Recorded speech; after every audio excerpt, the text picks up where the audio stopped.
44वां अध्याय। महात्मा गांधी के साथ वर्धा में। वर्धा में आपका स्वागत है। महात्मा गांधी के सचिव श्री महादेव देसाई ने इन शब्दों के साथ खद्दर की मालाएं भेंट करते हुए मिस ब्लेज, श्री राइट और मेरा स्वागत किया। अगस्त महीने की एक सुबह हम लोग वर्धा स्टेशन पर पहुंचे ही थे। ट्रेन की धूल और गर्मी से मुक्ति पाने की हमें खुशी हो रही थी। अपना सारा सामान एक बैलगाड़ी के हवाले कर हम लोग श्री देसाई और उनके साथी बाबा साहेब देशमुख एवं डॉक्टर पिंगले के साथ एक खुली कार में बैठ गए। कीचड़ भरी कच्ची सड़क पर चलकर कार थोड़ी ही देर में भारत के राजनीतिक संत के आश्रम मगनबाड़ी में पहुंच गई। श्री देसाई हमें सीधे लेखन कक्ष में ले गए, जहां पालथी लगाकर बैठे थे महात्मा गांधी। एक हाथ में कलम, दूसरे में कागज, चेहरे पर विस्तृत, दूसरों को जीत लेने वाली हृदय से निकलती मुस्कान। स्वागत है, हिंदी में उन्होंने लिखा, क्योंकि यह सोमवार था, सप्ताह का उनका मौन दिवस। हम दोनों की यह पहली ही मुलाकात थी, फिर भी दोनों एक दूसरे की ओर देखकर अत्यंत प्रेम और खुशी के साथ मुस्कुरा रहे थे। 1925 में महात्मा गांधी ने रांची के मेरे विद्यालय में पधारकर उसे सम्मानित किया था और वहां की अतिथि पुस्तिका में प्रशंसा के शब्द लिखे थे। मात्र 100 पाउंड वजन के इस क्षीणकाय संत के शरीर से शारीरिक, मानसिक तथा आध्यात्मिक स्वास्थ्य की आभा प्रकट हो रही थी। उनकी हल्की भूरी सी आंखों में बुद्धि, ईमानदारी और विवेक का तेज था। इस राजनीतिज्ञ ने हजारों कानूनी, सामाजिक और राजनीतिक लड़ाइयों में विजय पाई थी। महात्मा गांधी ने भारत की कोटि कोटि अशिक्षित जनता के हृदय में अपना जो अटल स्थान बनाया है, वैसा स्थान अपनी जनता के हृदयों में विश्व के किसी अन्य नेता ने नहीं बनाया। उनके विख्यात उपाधि महात्मा यानी महान आत्मा उनके प्रति जनता के सहज आदर एवं प्रेम की निशानी है। उनकी खातिर ही गांधी जी केवल धोती पहनकर रहते हैं, जबकि उनकी इस पोशाक पर सब तरफ व्यंग्य चित्र बनाए जाते हैं। यह पोशाक पददलित जनता के साथ उनकी एकात्मता का प्रतीक है, जो इससे अधिक कुछ पहन नहीं सकती। यहाँ के सब आश्रमवासी आपकी सेवा में उपस्थित हैं। आपको कोई भी काम पड़े तो कृपया इन्हें बुला लीजिएगा। श्री देसाई हमें लेखन कक्ष से अतिथि भवन की ओर ले जा ही रहे थे कि गांधी जी ने जल्दी जल्दी में लिखा यह पर्चा अपने स्वभावगत विनय के साथ मेरे हाथ में दे दिया। श्री देसाई हम लोगों को फलोद्यानों और पुष्प वाटिकाओं के बीच में से एक खपरैल छत के मकान में ले गए, जिसकी खिड़कियों में जालियां लगी हुई थीं। सामने के आंगन में एक 25 फुट चौड़ा कुआं था। श्री देसाई ने बताया कि इसका पानी आश्रम के जानवरों के लिए प्रयुक्त होता है। पास में ही सीमेंट का एक घूमने वाला चक्का था, जो धान की झड़ाई करने के काम में लाया जाता था। हमारे छोटे छोटे कमरों में केवल अत्यावश्यक अल्पतम सामान ही था, केवल रस्सी की एक खटिया। रसोई घर की सफेदी की हुई थी, उसमें एक कोने में नल था और दूसरे कोने में मिट्टी का एक चूल्हा। देहात की विशिष्ट आवाजें हमारे कानों में आ रही थी। कौओं की कांव कांव, चिड़ियाओं की चहचहाहट, मवेशियों का हंबारव, पत्थरों को तोड़ती छेनियों की ठन ठन। श्री राइट की यात्रा दैनंदिनी पर दृष्टि पड़ी तो श्री देसाई ने उसे खोला और एक पन्ने पर महात्मा जी के अनुयायियों यानी सत्याग्रहियों द्वारा लिए जाने वाले सत्याग्रह व्रत में शामिल प्रतिज्ञाओं की सूची उन्होंने लिख दी। अहिंसा, सत्य, अस्तेय, ब्रह्मचर्य, अपरिग्रह, शारीरिक श्रम, स्वाद इंद्रिय पर नियंत्रण, निर्भयता, सर्वधर्म संभाव, स्वदेशी, अस्पृश्यता से मुक्ति।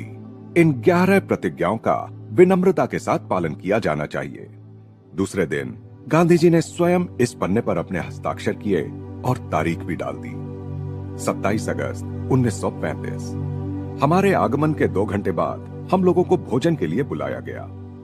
महात्मा जी पहले से ही बरामदे में अपनी थाली के सामने बैठे हुए थे। यह बरामदा उनके लेखन कक्ष के सामने ही आंगन के इस पार था। लगभग 25 सत्याग्रही पीतल की थालियां और कटोरियां अपने अपने सामने लिए बैठे हुए थे। सामूहिक प्रार्थना के बाद पीतल के विशाल पात्रों में से भोजन परोसा जाने लगा। भोजन में घी लगाई हुई रोटियां, सब्जी और नींबू का मीठा अचार था। गांधी जी ने रोटियां, उबाले हुए चुकंदर और कुछ कच्ची सब्जियां तथा संतरे खाए। उनकी थाली में एक और काफी बड़ी मात्रा में नीम के कड़वे पत्तों की चटनी थी। नीम उत्कृष्ट रक्त शोधक है। एक चम्मच से उन्होंने थोड़ी सी चटनी मेरी थाली में डाल दी। बचपन के वे दिन मुझे याद आ गए जब मां मुझे जबरदस्ती या अप्रिय औषधि देती थी। मैंने पानी के साथ वह चटनी गले से नीचे उतार दी, परंतु गांधी जी उसे आराम से थोड़ा थोड़ा कर बिना किसी अरुचि के खा रहे थे। इस छोटी सी घटना से गांधी जी के अपने मन को इच्छानुसार इंद्रियों से अलग करने की क्षमता मेरे ध्यान में आ गई। कुछ वर्ष पहले किए गए उनके अपेंडिक्स के ऑपरेशन की मुझे याद आई, जिसे उस समय बहुत प्रसिद्धि भी दी गई थी। बेहोशी की दवा लेने से इनकार कर ऑपरेशन के दौरान सारा समय वे प्रफुल्लित मन से अपने अनुयायियों से बातें कर रहे थे।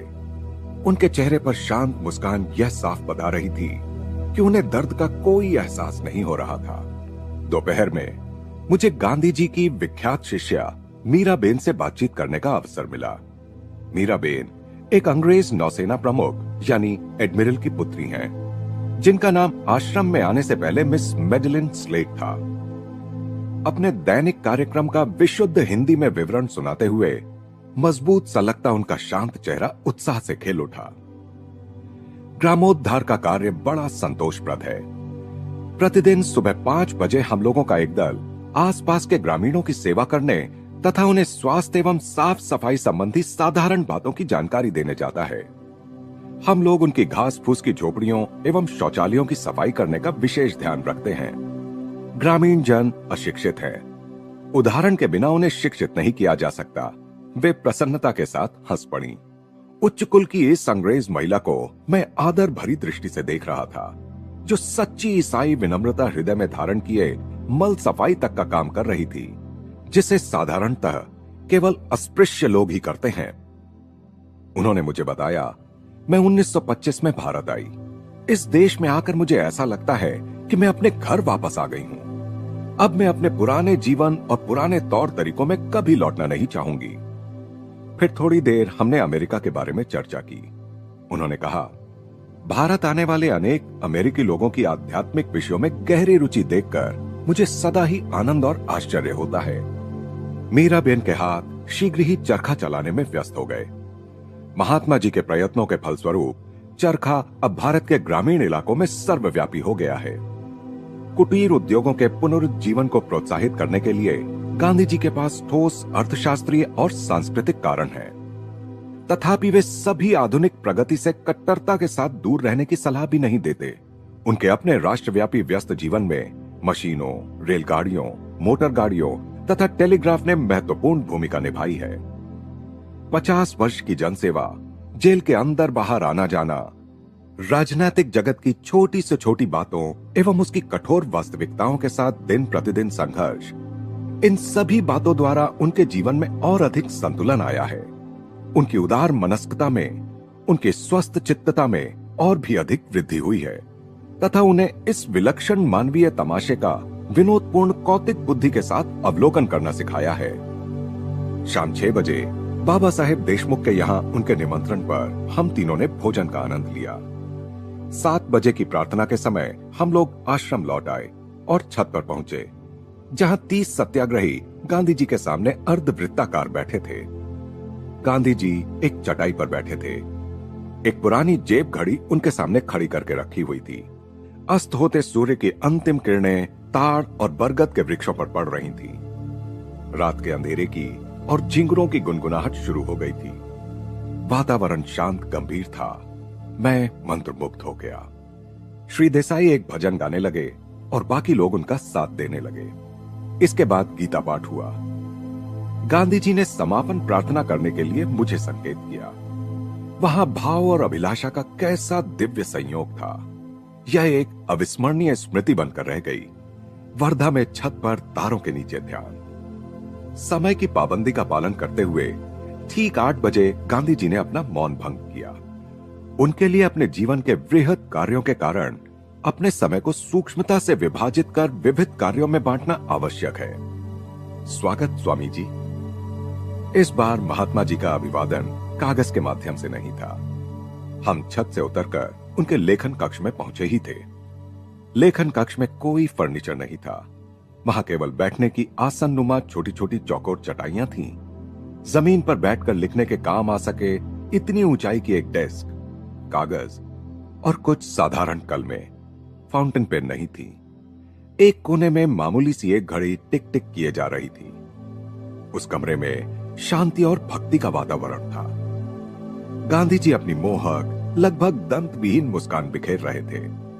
उन्होंने बताया, अपने पत्र व्यवहार हेतु समय निकालने के लिए मैंने कई वर्षों पूर्व सप्ताह में एक दिन मौन रखना शुरू किया, परंतु मौन के वे 24 घंटे अब एक महत्वपूर्ण आध्यात्मिक आवश्यकता बन गए हैं। नियतकालिक मौन रखने में कष्ट तो कुछ नहीं है, बल्कि यह एक वरदान है। मैं पूरे मन से उनसे सहमत हो गया। महात्मा जी ने मुझसे अमेरिका और यूरोप के विषय में प्रश्न किए। हमने भारत और विश्व की परिस्थितियों पर चर्चा की। कमरे में श्री देसाई के प्रवेश करते ही गांधी जी ने उनसे कहा, महादेव, कल रात टाउन हॉल में योग शास्त्र पर स्वामी जी के व्याख्यान की व्यवस्था करो। रात को जब मैं अपने कमरे में जाने के लिए उठा तो गांधी जी ने सिट्रोनेला ऑयल की एक शीशी मेरे हाथ में दे दी। वर्धा के मच्छर अहिंसा के बारे में कुछ नहीं जानते स्वामी जी, हंसते हुए उन्होंने कहा। दूसरे दिन सुबह जल्दी ही दूध में गुड़ के साथ बनाए हुए दलिए का नाश्ता हम लोगों ने किया। 10:30 बजे गांधी जी और सत्याग्रहियों के साथ भोजन करने के लिए हमें बुलाया गया।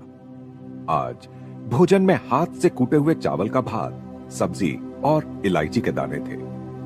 मैं दोपहर को आश्रम में टहलने निकला और घूमते घूमते चराई के एक मैदान में जा पहुंचा, जहां कुछ गायें शांतिपूर्वक चर रही थीं। गोरक्षण का गांधी जी के हृदय में अत्यंत विशेष स्थान था। उन्होंने कहा है, मेरे लिए गाय का अर्थ है संपूर्ण मानवेतर जगत। मनुष्य का मानव जाति की सीमाओं से बाहर निकलकर पशु जगत के प्रति सहानुभूति प्रकट करना। गाय के माध्यम से मनुष्य सारे जीव जगत के साथ अपनी एकात्मता स्थापित कर सकता है। प्राचीन ऋषियों ने गाय को ही पवित्र क्यों माना, यह मेरी समझ में आसानी से आता है। भारत में गाय ही सर्वोत्तम उदाहरण थी, क्योंकि गाय अनेक प्रकारों से मनुष्य की समृद्धि की जननी है। न केवल वह दूध देती है, बल्कि कृषि कर्म भी उसी के कारण संभव हुआ। गाय करुणा का काव्य है। इस निरीह प्राणी में मनुष्य कारुण्य भाव का दर्शन करता है। लाखों मानव प्राणियों के लिए गाय दूसरी माता है। गोरक्षण का अर्थ है ईश्वर की समस्त मूक सृष्टि की रक्षा, और यह रक्षा करना हमारा और भी अधिक महत्वपूर्ण कर्तव्य बन जाता है, क्योंकि वह बोल नहीं सकती। धर्मपरायण हिंदू के लिए कुछ दैनिक धार्मिक कृत्य बताए गए हैं। उनमें से एक है भूत यज्ञ, अर्थात प्राणी जगत को अन्न अर्पण करना। यह कर्म इस बात का प्रतीक है कि मनुष्य को सृष्टि के उन कम विकसित जीवों के प्रति अपने कर्तव्यों का बोध है, जो प्रवृत्ति के द्वारा शरीर के साथ एक रूप हो गए हैं। एक भ्रम जिससे मनुष्य भी ग्रसित है, परंतु जिनमें आत्मा को मुक्त करा सकने वाली विवेक बुद्धि का अभाव है, जो केवल मनुष्यों की ही विशेषता है। इस प्रकार भूत यज्ञ निर्बलों की सहायता के लिए मनुष्य की तत्परता को सुदृढ़ बनाता है, जैसे मनुष्य भी बदले में उच्चतर अदृश्य जीवों से असंख्य प्रकार से सहायता पाता है। भूमि, समुद्र और आकाश में प्रकृति ने जो नवशक्ति प्रदायक उपहार जगह जगह बहुतायत में बिखेर रखे हैं, उनके लिए भी मानव जाति ऋण में बंधी हुई है। प्रकृति, प्राणी जगत, मानव तथा सूक्ष्म जगत के देवताओं के बीच क्रम विकास की भिन्न भिन्न अवस्थाओं के कारण परस्पर संपर्क में जो बाधाएं हैं, उन्हें मूक प्रेम के दैनिक यज्ञों यानी कर्मों के द्वारा ही पार किया जा सकता है, जो प्रतिदिन करने चाहिए। ऐसे दो अन्य यज्ञ हैं, पितृयज्ञ तथा नृयज्ञ। पितृयज्ञ में पितरों के लिए तर्पण किया जाता है। यह गत पीढ़ियों के ऋण की स्वीकृति का प्रतीक है, जिनकी ज्ञान संपदा आज मानव जाति को राह दिखा रही है। नृयज्ञ का अर्थ है अभ्यागतों को या गरीबों को भोजन अर्पण करना। यह मनुष्य के समकालीन दायित्वों का, अर्थात उसके साथ संसार में जी रहे जीवों के प्रति कर्तव्यों का प्रतीक है। दोपहर में गांधी जी द्वारा छोटी छोटी बच्चियों के लिए चलाए जा रहे आश्रम को भेंट देकर मैंने अपना नृयज्ञ पूरा किया। कार से 10 मिनट के इस रास्ते पर श्री राइट भी मेरे साथ आए थे। रंग बिरंगी साड़ियां पहने वे बालिकाएं ऐसी लग रही थीं मानो लंबे लंबे डंठलों पर छोटे छोटे फूल लगे हों। बाहर खुले मैदान में ही मैंने हिंदी में छोटा सा भाषण दिया। भाषण खत्म होते होते बादलों ने अचानक पानी बरसाना शुरू कर दिया। हंसते हुए श्री राइट और मैं कार में घुस गए और घनी बारिश में मगनवाड़ी की ओर तेजी से बढ़ चले। उष्ण प्रदेश में वर्षा भी कितनी घनी और तीव्रता के साथ होती है। अतिथि भवन में पुनः प्रवेश करते हुए मैं यहाँ हर तरफ दिखाई देने वाली नितांत सादगी और त्याग की निशानियों को देखकर फिर एक बार प्रभावित हो उठा। गांधी जी ने अपने वैवाहिक जीवन के काफी प्रारंभ में ही अपरिग्रह व्रत ले लिया था। वार्षिक 60,000 रुपए से भी अधिक आय देने वाली वकालत छोड़कर उन्होंने अपनी सारी संपत्ति गरीबों में बांट दी। श्री युक्तेश्वर जी संसार त्याग की सामान्यतः देखने में आने वाली अल्प धारणाओं पर कभी कभी व्यंग्य किया करते थे। वे कहते, भिखारी संपत्ति का त्याग नहीं कर सकता।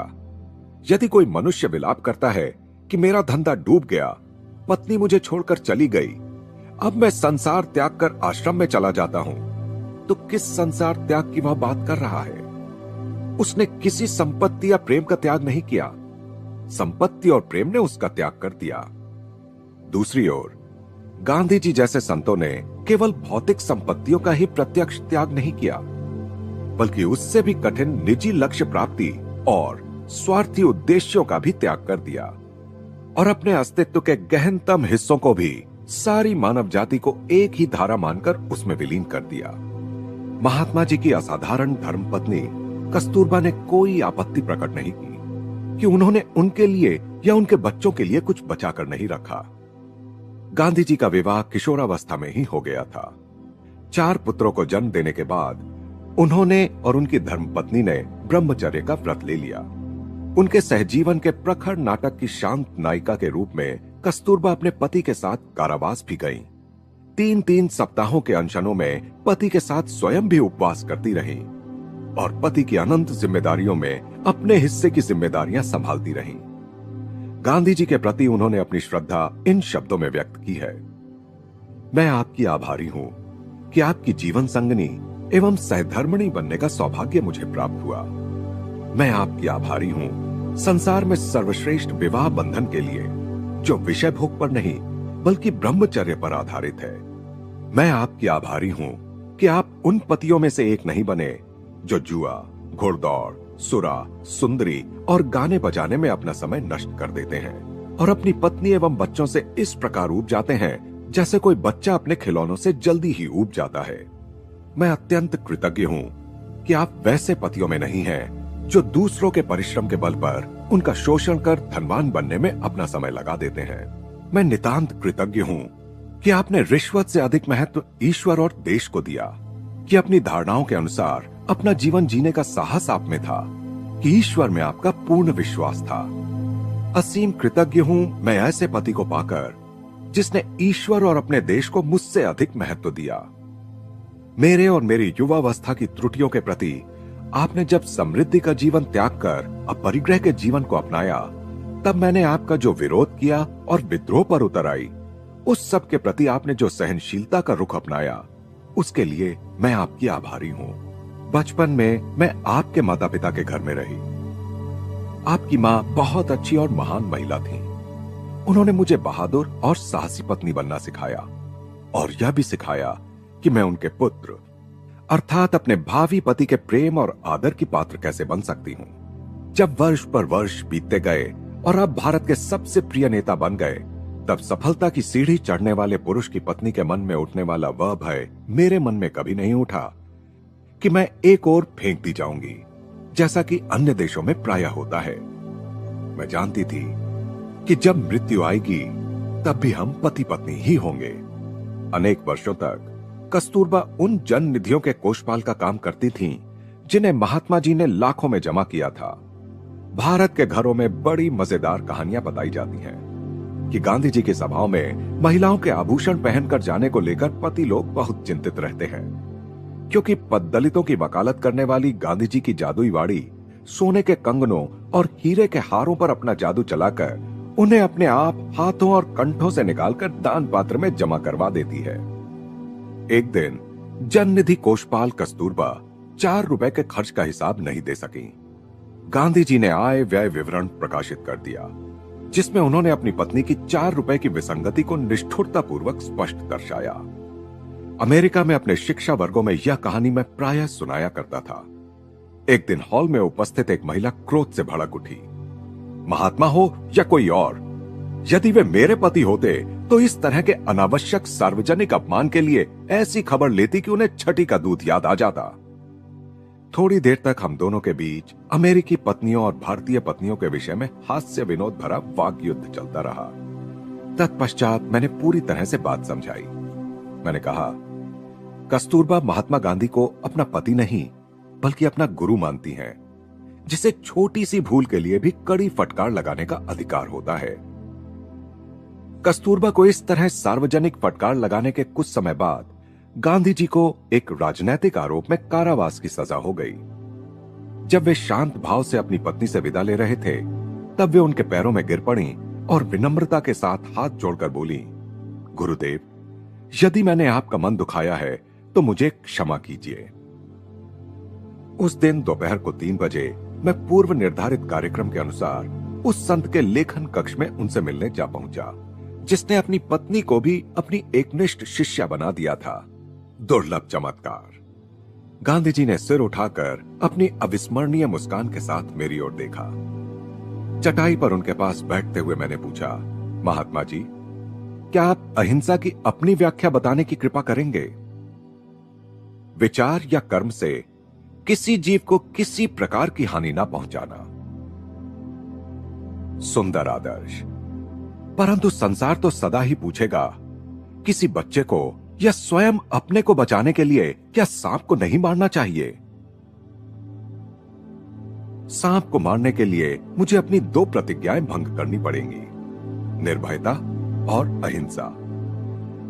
इसकी अपेक्षा तो मैं भीतर ही भीतर प्रेम के स्पंदनों से सांप को शांत करना चाहूंगा। परिस्थितियों के साथ मेल बिठाने के लिए मैं अपने आदर्शों को नहीं छोड़ सकता। और इसके बाद अपनी मोहक स्पष्टवादिता के साथ उन्होंने आगे कहा, यह तो मुझे मानना ही पड़ेगा कि इस समय यदि कोई सांप मेरे सामने होता तो मैं यह बातचीत भी इतने शांत मन से नहीं कर पाता। उनकी डेस्क पर आहार के संबंध में पाश्चात्य लेखकों द्वारा लिखित कई आधुनिक पुस्तकें देखकर मैंने कुछ विचार प्रकट किए। उन्होंने हंसते हुए कहा, हाँ, अन्य सब क्षेत्रों की तरह ही सत्याग्रह में भी आहार का बड़ा महत्व है। मैं सत्याग्रहियों के लिए पूर्ण ब्रह्मचर्य पर जोर देता हूं। अतः मैं सदा ही ब्रह्मचर्य पालन के लिए अनुकूल आहार ढूंढने की चेष्टा करता रहता हूं। काम वासना पर विजय प्राप्त करने के लिए पहले रसना पर विजय प्राप्त करना आवश्यक है। उपवास करते जाना या अर्ध निराहार रहना या असंतुलित आहार लेना इसका उत्तर नहीं है। भोजन की आंतरिक लालसा पर विजय प्राप्त कर लेने के बाद सत्याग्रही को चाहिए कि वह विटामिन, खनिज तत्व, कैलोरी आदि सब आवश्यक तत्वों से युक्त संतुलित शाकाहारी भोजन ले। आहार के संबंध में आंतरिक और बाह्य विवेक से सत्याग्रही का वीर्य सारे शरीर के लिए ओज में परिणत हो जाता है। महात्मा जी ने और मैंने मांसाहार का विकल्प बन सकने वाले शाकाहारी पदार्थों के बारे में अपनी अपनी जानकारी प्रस्तुत की। मैंने कहा, एवोकेडो बहुत अच्छा होता है। कैलिफोर्निया में मेरे सेंटर के पास एवोकेडो के अनेक वृक्ष कुंज हैं। गांधी जी का चेहरा उत्सुकता से खिल उठा। वर्धा में एवोकेडो हो सकेंगे? खाने की नई चीज से सत्याग्रहियों को भी खुशी होगी। मैं लॉस एंजलिस से एवोकेडो के कुछ पौधे वर्धा भेजने की याद रखूंगा। अंडे में भी प्रोटीन उच्च मात्रा में होता है। क्या सत्याग्रहियों के लिए अंडे वर्जित हैं? बांझ अंडे वर्जित नहीं हैं। कुछ याद आकर महात्मा जी हंस पड़े। फिर भी कई वर्षों तक मैं किसी को उनका उपयोग नहीं करने देता था। मैं स्वयं तो अभी भी नहीं खाता हूं। एक बार मेरी एक पुत्रवधू पोषक तत्वों की कमी के कारण मरणासन्न हो गई थी। उसके डॉक्टर उसे अंडा खिलाने पर जोर दे रहे थे। मैं मान नहीं रहा था। मैंने अंडे के बदले दूसरा कुछ सुझाने का डॉक्टर से अनुरोध किया। डॉक्टर ने कहा, गांधी जी, बांझ अंडे में जीव नहीं होता, इसलिए जीव हत्या का भी कोई प्रश्न नहीं उठता। तब मैंने अपनी पुत्रवधू को अंडे खिलाने की अनुमति खुशी से दे दी। वह जल्दी ही ठीक हो गई। पिछली रात को गांधी जी ने लाहिड़ी महाशय के क्रिया योग की दीक्षा लेने की इच्छा प्रकट की थी। महात्मा जी की खुली मनोवृत्ति और जिज्ञासा देखकर मैं अभिभूत हो गया। अपनी ईश्वर आराधना में वे बच्चों के समान हैं और उस विशुद्ध ग्रहणशीलता को प्रकट करते हैं जिसकी बच्चों में प्रशंसा करते हुए ईसा मसीह ने कहा था, स्वर्ग का राज्य ऐसों का ही है। क्रिया का उपदेश देने के लिए मैंने जो समय निर्धारित किया था वह आ गया। अब श्री देसाई तथा डॉक्टर पिंगले सहित क्रिया प्रविधि जानने की इच्छा रखने वाले कुछ अन्य सत्याग्रही भी कमरे में दाखिल हो गए। मैंने पहले उन सबको योगदा के शारीरिक व्यायाम सिखाए। इसमें मानसिक रूप से शरीर को 20 भागों में विभाजित देखा जाता है और फिर अपनी इच्छा शक्ति से एक एक करके इस प्रत्येक भाग में शक्ति संचार कराया जाता है। शीघ्र ही वहां उपस्थित प्रत्येक व्यक्ति मेरे सामने मानव मोटर की तरह स्पंदित होने लगा। गांधी जी के शरीर के लगभग सदा ही दृष्टि के सामने खुले रहने वाले 20 भागों में शक्ति की लहरों को देखना आसान था। वे बहुत दुबले पतले तो हैं, परंतु इतने भी नहीं कि देखने में अच्छे न लगे। उनकी त्वचा चिकनी है और उस पर कोई झुर्रियां नहीं पड़ी हैं। बाद में मैंने उन सबको क्रिया योग की मुक्तिदायिनी प्रविधि की दीक्षा दी। गांधी जी ने विश्व के सारे धर्मों का श्रद्धा भाव के साथ अध्ययन किया है। जैन शास्त्र, बाइबल का न्यू टेस्टामेंट और टॉल्स्टॉय का समाज शास्त्रीय साहित्य गांधी जी के अहिंसा सिद्धांत के मुख्य प्रेरणा स्रोत हैं।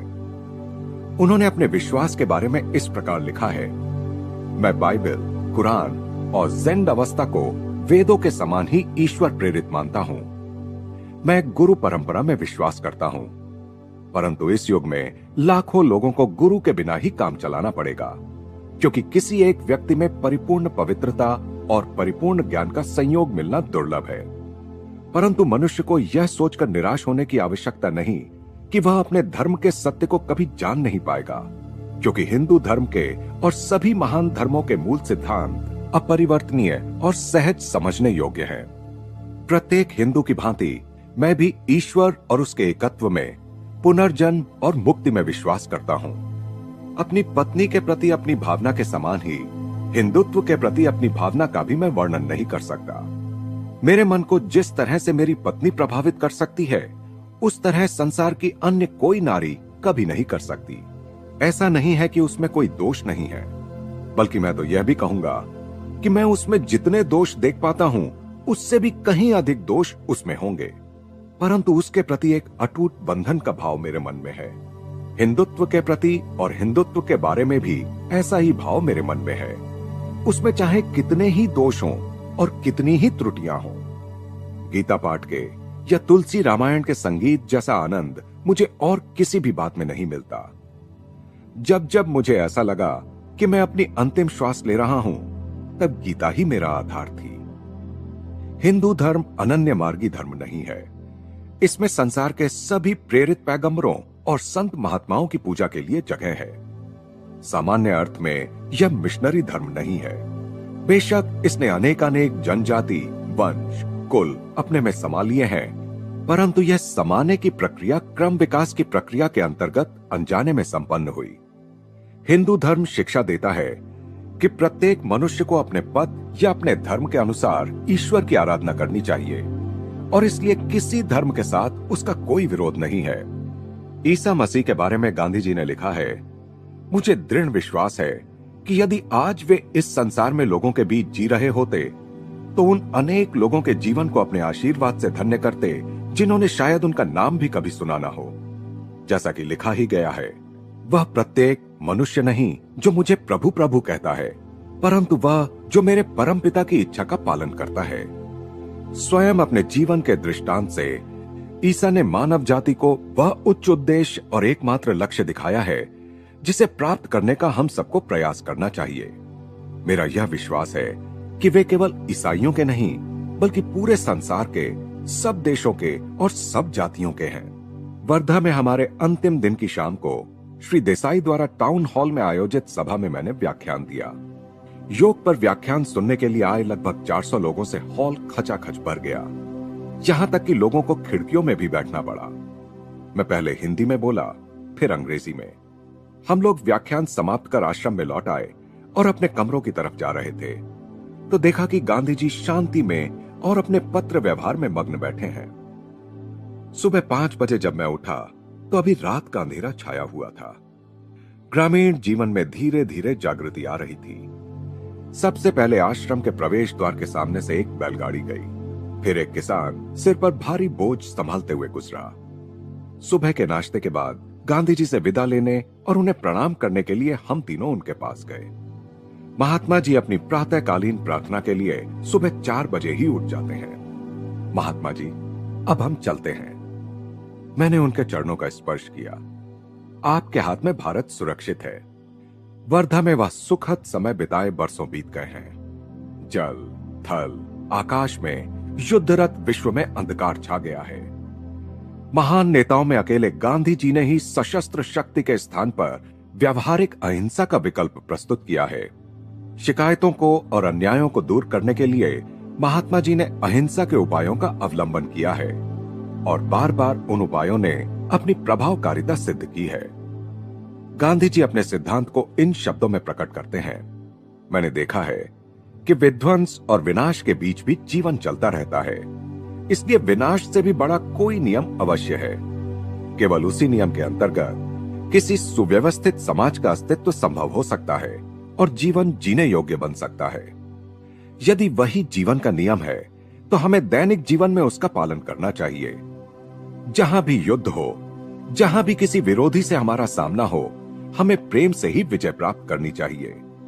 मैंने देखा है कि प्रेम के अचूक नियम ने मेरे जीवन में ऐसे समाधान दिए हैं जो विनाश के नियम ने कभी नहीं दिए। जितने बड़े पैमाने पर इस नियम की कार्यरतता का प्रत्यक्ष उदाहरण देखना संभव हो सकता है, उतने बड़े पैमाने पर हमने यह उदाहरण भारत में प्रत्यक्ष देखा है।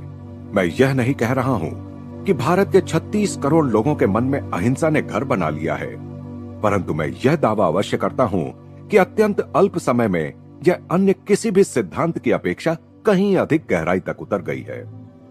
अहिंसा की मानसिक अवस्था प्राप्त करने के लिए अत्यंत कष्टप्रद साधना की आवश्यकता होती है। उसके लिए सैनिक के जीवन की भांति कठोर अनुशासनबद्ध जीवन की आवश्यकता होती है। इसकी पूर्णावस्था तभी आती है जब मन, शरीर एवं वाणी में पूर्ण समन्वय स्थापित हो जाए। यदि हम सत्य और अहिंसा के नियम को अपने जीवन का नियम बनाने की ठान लें, तो प्रत्येक समस्या अपना समाधान स्वयं प्रस्तुत कर देगी। विश्व का राजनीतिक घटनाक्रम इस सत्य की ओर कटु संकेत कर रहा है कि आध्यात्मिक दृष्टि के बिना मनुष्य का विनाश सुनिश्चित है। यदि धर्म ने नहीं तो विज्ञान ने मानव जाति के मन में असुरक्षा और सब भौतिक पदार्थों की निस्सारता की अस्फुट सी भावना जगा दी है। अब सचमुच मनुष्य अपने स्रोत और उद्गम, अपने भीतर स्थित परमात्मा के पास न जाए तो और कहां जाए? इतिहास पर दृष्टि डालें तो यह कहना पूर्णतः तर्कसंगत होगा कि पाशवी शक्ति के प्रयोग से मनुष्य की समस्याएं हल नहीं हुई हैं। प्रथम विश्व युद्ध के भीषण बुरे कर्मों के कर्म फल ने ही द्वितीय विश्व युद्ध का रूप लिया। वर्तमान रक्त पिपासु कर्मों के हिम पर्वत को परस्पर बंधुत्व भाव की उष्णता ही पिघला सकती है। अन्यथा बुरे कर्मों का यह हिम पर्वत तृतीय विश्व युद्ध को जन्म दे सकता है। 20वीं सदी की अमंगल त्रयी। विवादों के निपटारे के लिए मनुष्य मानवीय विवेक के स्थान पर जंगल न्याय का अवलंबन करने जाएंगे तो पृथ्वी पुनः जंगल ही बन जाएगी। जीवन में भाईचारा स्थापित न हो सका तो भयानक मृत्यु की गोद में भाईचारा होगा। यह ऐसे घृणित परिणाम के लिए नहीं था कि ईश्वर ने मनुष्य को अणुशक्ति का आविष्कार करने दिया था। युद्ध और अपराध से कभी कोई लाभ नहीं होता। अरबों डॉलर विस्फोटकों का धुआं बनकर शून्य में मिल गए। इतने पैसे से तो एक नए विश्व का निर्माण हो सकता था। ऐसे विश्व का निर्माण जो रोग व्यथा से लगभग मुक्त और दरिद्रता से पूर्णतः मुक्त होता। भय, अराजकता, अकाल और महामारी आदि के प्रलय नृत्यों का रंगमंच न रहकर पृथ्वी शांति, समृद्धि और वृद्धिगत होते ज्ञान की विस्तीर्ण भूमि बनती। गांधी जी की अहिंसा की पुकार मनुष्य की अंतरात्मा को छूती है। राष्ट्रों को अब मृत्यु के साथ नहीं बल्कि जीवन के साथ, विध्वंस के साथ नहीं बल्कि निर्माण के साथ, घृणा के साथ नहीं बल्कि प्रेम के रचनाकारी चमत्कारों के साथ अपना संबंध जोड़ना चाहिए। महाभारत में कहा गया है, चाहे किसी भी प्रकार की हानि क्यों न की गई हो, मनुष्य को क्षमा कर देना चाहिए।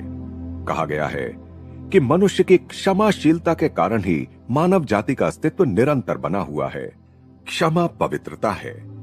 क्षमा के कारण ही सृष्टि टिकी हुई है। क्षमा ही शक्तिमानों की शक्ति है। क्षमा ही त्याग है। क्षमा ही मन की शांति है। क्षमा और सौम्यता आत्मसंयमी व्यक्तियों के गुण हैं। ये शाश्वत सद्धर्म का प्रतिनिधित्व करते हैं। अहिंसा क्षमा और प्रेम का स्वाभाविक परिणाम है। गांधी जी कहते हैं, धर्म युद्ध में प्राण हानि आवश्यक ही हो जाए तो मनुष्य को ईसा मसीह की तरह स्वयं अपना रक्त बहाने के लिए तैयार होना चाहिए, दूसरों का नहीं। इससे विश्व में रक्तपात तो कम होगा। किसी दिन भारतीय सत्याग्रहियों पर महाकाव्य लिखे जाएंगे, जिन्होंने घृणा का प्रेम से, हिंसा का अहिंसा से सामना किया, जिन्होंने शस्त्र उठाने की अपेक्षा निर्दयता से कट जाना बेहतर समझा। कुछ ऐतिहासिक प्रसंगों पर तो परिणाम यह हुआ कि दमनकारी अपनी बंदूकें फेंक कर भाग गए, क्योंकि दूसरों के जीवन को अपने जीवन से अधिक मूल्यवान मानने वाले उन मनुष्यों को देखकर उनके मन लज्जा से भर गए, वे अंतर में हिल गए। गांधी जी कहते हैं, रक्तपात के द्वारा अपने देश को स्वतंत्र कराने का प्रयास करने की अपेक्षा आवश्यक हुआ तो मैं सदियों तक स्वतंत्रता की प्रतीक्षा करूंगा। बाइबल चेतावनी देती है, जो तलवार हाथ में लेंगे वे तलवार से ही कटकर मर जाएंगे। महात्मा गांधी ने लिखा है, मैं स्वयं को राष्ट्रवादी कहता हूं, लेकिन मेरा राष्ट्रवाद उतना ही व्यापक है जितना यह विश्व। वह पृथ्वी के सारे राष्ट्रों को अपने घेरे में लेता है। मेरे राष्ट्रवाद में पूरे विश्व का कल्याण समाविष्ट है। मैं नहीं चाहता कि अन्य राष्ट्रों के भस्मावशेषों पर मेरा भारत खड़ा हो। मैं नहीं चाहता कि भारत एक भी मनुष्य का शोषण करे। मैं चाहता हूं कि भारत शक्तिशाली बने ताकि वह अन्य राष्ट्रों में भी शक्ति का संचार कर सके। आज ऐसा करने वाला एक भी राष्ट्र यूरोप में नहीं है। वे दूसरों को शक्ति नहीं देते। अमेरिका के राष्ट्रपति विल्सन ने अपने 14 सुंदर सूत्र तो प्रस्तुत कर दिए, पर बाद में कहा, शांति स्थापित करने का हमारा यह प्रयास विफल हो भी जाता है तो हमारे पास अपने शस्त्र तो हैं ही। मैं इस स्थिति को उलट देना चाहता हूं और यह कहना चाहता हूं, हमारे शस्त्र तो विफल हो ही चुके हैं। अब हमें किसी नए साधन की खोज में रहना चाहिए। हमें प्रेम और ईश्वर की शक्ति को, सत्य को आजमाना चाहिए। जब वह हमारे पास होगी तब हमें और किसी चीज की आवश्यकता ही नहीं पड़ेगी। उन हजारों सच्चे सत्याग्रहियों, यानी वो सब जिन्होंने इस प्रकरण के पूर्वार्ध में उल्लिखित 11 कठोर प्रतिज्ञाओं का व्रत लिया है, को तैयार कर, जो भारतीय जनता को अहिंसा के आध्यात्मिक एवं भौतिक लाभों का बड़े धीरज के साथ परिचय कराने के द्वारा उन्हें अहिंसा के अस्त्रों यानी अन्याय के साथ असहयोग, अपमान सहने की तैयारी, कारावास, शस्त्र उठाने की अपेक्षा मृत्यु से सुसज्जित करने के द्वारा और असंख्य सत्याग्रहियों के वीरोचित हौतात्म्य के असंख्य उदाहरणों से जागतिक सहानुभूति प्राप्त करने के द्वारा गांधी जी ने बड़े ही नाट्यमय ढंग से अहिंसा के व्यावहारिक स्वरूप तथा विवादों को युद्धों के बिना भी प्रभावी तरीके से हल करने की उसकी क्षमता को चित्रित किया है। किसी भी अन्य देश के किसी भी नेता ने केवल गोलियों के द्वारा ही जो राजनीतिक रियायतें कभी प्राप्त की होंगी, उनसे कहीं अधिक राजनीतिक रियायतें गांधी जी ने अहिंसा के मार्ग द्वारा अब तक प्राप्त भी कर ली हैं। सब प्रकार के अन्यायों एवं बुराइयों के उन्मूलन के लिए अहिंसात्मक उपायों का प्रयोग केवल राजनीतिक अखाड़े में ही किया गया है, ऐसी बात नहीं। भारतीय समाज सुधार के अत्यंत नाजुक और पेचीदे क्षेत्र में भी इसका प्रयोग किया गया है। गांधी जी और उनके अनुयायियों ने दीर्घ काल से चले आ रहे अनेक हिंदू मुसलमान विवादों को खत्म कर दिया है। लाखों मुसलमान गांधी जी को अपना नेता भी मानते हैं। अस्पृश्यों को तो गांधी जी के रूप में अपना निर्भय और विजयी योद्धा मिल गया है। गांधी जी ने लिखा था, यदि मुझे फिर से जन्म लेना पड़े तो मैं अछूतों के बीच अछूत बनकर ही जन्म लेना चाहूंगा, क्योंकि उसके द्वारा मैं और अधिक प्रभावशाली ढंग से उनकी सेवा कर सकूंगा। महात्मा जी सचमुच महान आत्मा ही हैं, पर उन्हें यह उपाधि प्रदान करने का श्रेय भारत की कोटि कोटि अशिक्षित जनता की सूक्ष्म दृष्टि को जाता है। इस नम्र संत का स्वयं अपने देश में भी आदर होता है। साधारण किसान भी गांधी जी के उच्च आदर्शों को अपना सका। गांधी जी पूर्ण अंतःकरण से मानव की अंतर्जात महानता में विश्वास करते हैं। इस मामले में विश्वास को धक्का लगते रहना तो अपरिहार्य है, परंतु फिर भी वे कभी निराश नहीं हुए। वे लिखते हैं, सत्याग्रही को कोई 20 बार धोखा दे तो भी 21वीं बार वह फिर उस पर विश्वास करने के लिए तैयार रहता है, क्योंकि मानव स्वभाव में निर्विवाद विश्वास ही इस पथ का सार है। एक बार किसी टीकाकार ने उनसे कहा, महात्मा जी, आप असाधारण पुरुष हैं। आपको संसार से अपने जैसे आचरण की आशा नहीं करनी चाहिए। गांधी जी ने कहा, कितना विचित्र है हम लोगों का यह सोचना कि शरीर में तो सुधार किया जा सकता है, पर आत्मा की सुप्त शक्तियों को जगाना असंभव है। यही सिद्ध करने की कोशिश में तो मैं लगा हूं कि मुझ में ऐसी शक्तियां हों भी, तब भी मैं अन्य सब की तरह ही नश्वर हूं, और मुझ में न तो कोई असाधारणता कभी थी और न अभी है। मैं एक साधारण व्यक्ति मात्र हूं, जो अन्य किसी भी मर्त्य मानव की भांति ही भूल कर सकता है। हाँ, यह मैं अवश्य स्वीकार करूंगा कि अपनी भूल मान लेने की और अपने कदम वापस लेने की विनम्रता मुझ में है। मैं यह भी स्वीकार करता हूं कि ईश्वर और उसकी महिमा में मेरा अटल विश्वास है तथा सत्य और प्रेम के प्रति मुझ में अदम्य अनुराग है। परंतु क्या यही सब प्रत्येक मनुष्य में सुप्त अवस्था में नहीं है? फिर आगे उन्होंने कहा, भौतिक जगत में यदि हम नई नई खोजें और आविष्कार कर सकते हैं, तो क्या आध्यात्मिक क्षेत्र में ही अपना दिवालियापन घोषित करना जरूरी है? क्या यह अपरिहार्य है कि मनुष्य पहले पशु ही बने और फिर मनुष्य, वह भी यदि कभी बन सका तो? अमेरिकी लोगों को तो गर्व के साथ विलियम पेन के उस अहिंसा प्रयोग को याद करना चाहिए जो पेंसिल्वेनिया में 17वीं शताब्दी में स्वतंत्र बस्ती बसाने में उन्होंने किया था। वहां न कोई किले थे, न सैनिक थे, न कोई रक्षक थे और न कोई अस्त्र शस्त्र थे। अमेरिका में नए बसने आए लोगों के और रेड इंडियन लोगों के बीच जो बर्बर सीमा प्रांतीय युद्ध और नृशंस नरसंहार चलते रहते थे, उनमें केवल पेंसिल्वेनिया के क्वेकर ही ऐसे लोग थे जिन्हें किसी ने कभी छुआ तक नहीं। बाकी लोग या तो लड़ाइयों में मार डाले गए या नरसंहारों में, परंतु ये लोग पूर्णतः सुरक्षित थे। एक भी क्वेकर स्त्री पर कभी हमला नहीं हुआ, एक भी क्वेकर बच्चे की कभी हत्या नहीं हुई, एक भी क्वेकर आदमी को कभी कोई यातना नहीं दी गई। अंत में जब क्वेकर लोगों को उस राज्य का शासन छोड़ देने पर विवश होना पड़ा, तब युद्ध छिड़ गया और कुछ पेंसिल्वेनिया के लोग मारे गए, परंतु केवल 3 क्वेकर ही इसमें मरे, और ये 3 ऐसे लोग थे जो अपने मार्ग से इतने भटक गए थे कि अपनी सुरक्षा के लिए शस्त्र रखते थे। फ्रैंकलिन डी रूजवेल्ट ने कहा था, प्रथम महायुद्ध में बल प्रयोग से शांति स्थापित नहीं हो सकी। जय पराजय दोनों ही समान रूप से नीरस सिद्ध हुए। विश्व को इससे सीख लेनी चाहिए थी। लाओ त्सु का उपदेश था, हिंसा के जितने अधिक हथियार होंगे उतनी ही अधिक मनुष्य की दुर्दशा होगी। हिंसा की विजय का अंत शोक समारोह के साथ ही होता है। गांधी जी ने घोषणा की है, मैं विश्व शांति के लिए लड़ रहा हूं। उससे कम किसी बात पर यह लड़ाई नहीं रुक सकती। यदि भारतीय आंदोलन अहिंसक सत्याग्रह के आधार पर सफल हुआ तो देश प्रेम को एक नया अर्थ प्राप्त होगा, और यदि छोटे मुंह बड़ी बात कहूं तो स्वयं जीवन को ही एक नया अर्थ मिल जाएगा। इससे पहले कि पाश्चात्य जगत गांधी जी के कार्यक्रम को एक अव्यावहारिक स्वप्न दृष्टा का कार्यक्रम मानकर उसकी उपेक्षा करे, उसे गैलीली के प्रभु की सत्याग्रह की व्याख्या पर विचार करना चाहिए।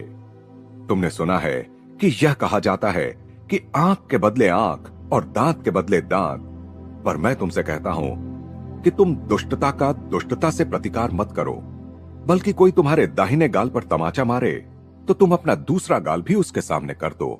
विधि योजना की सूक्ष्म अचूकता के अनुरूप ही गांधी युग एक ऐसी शताब्दी में प्रसरित हो चला है जो 2 विश्व युद्धों से ध्वस्त और बर्बाद हो चुकी है।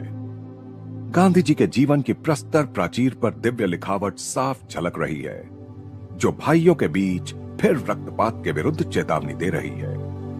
महात्मा गांधी की स्मृति में वे सच्चे अर्थ में राष्ट्रपिता थे और एक पागल ने उनकी हत्या कर दी।